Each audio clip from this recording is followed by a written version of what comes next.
понравился. Произошло бы все где-нибудь в Брянске, лишили бы премии, получил бы выговор и все. Но в Грозном так просто не отделаешься.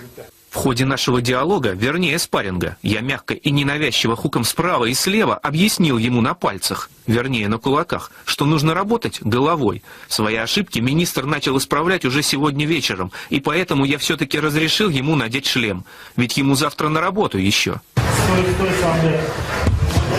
Сам Кадыров, к слову, мастер спорта по боксу, самоотверженно вышел на ринг без шлема. Воспитательная беседа продолжалась 2 раунда, нокаута не случилось, хотя предпосылки были. Он 3 раза ударил меня, вот я даже до утра меня левый глаз что-то плохо видел, знаешь, и печень что-то не отбил.